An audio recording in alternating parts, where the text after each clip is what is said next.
Kaybolan yıllarımı geri getiremem. Sana olan aşkımı hemen bitiremem. Sevdan kora taş gibi hemen söndüremem. Anladım ki hayırsız sensiz yaşayamam. Gençliğim bitti, yıllarım bitti, sevdiğim gitti, bitti gençliğim. Gençliğim bitti, yıllarım bitti, sevdiğim gitti, bitti gençliğim.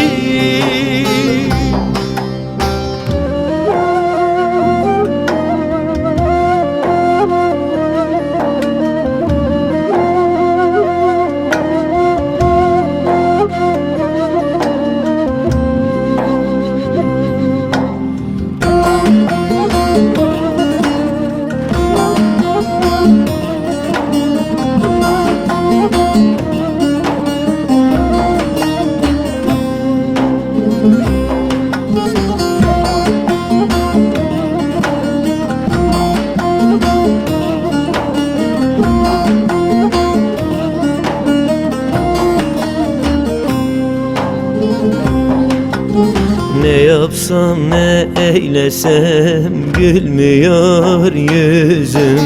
Her günüm çileli, her günüm hüzün. Senden başkasını görmüyor gözüm. Senin de benim gibi gülmesin yüzün.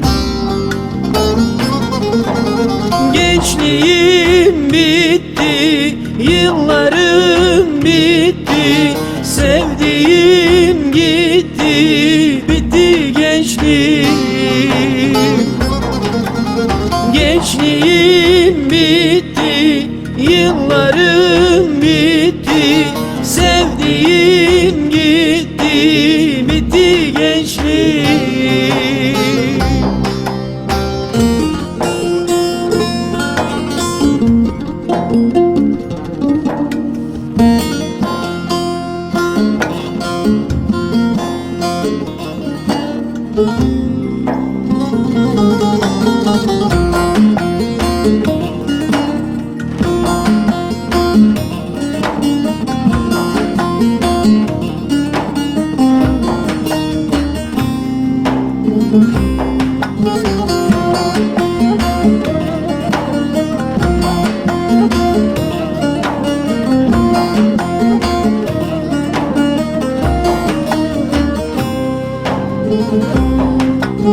Çaresiz kalmışım gurbet ellerde.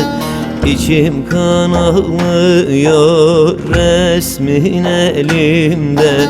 Kapanmaz bu yara ismin dilimde. Yad ellerde tek başıma kalınca. Gençliğim bitti, yıllarım bitti, sevdiğim gitti, bitti gençliğim. Gençliğim bitti, yıllarım bitti,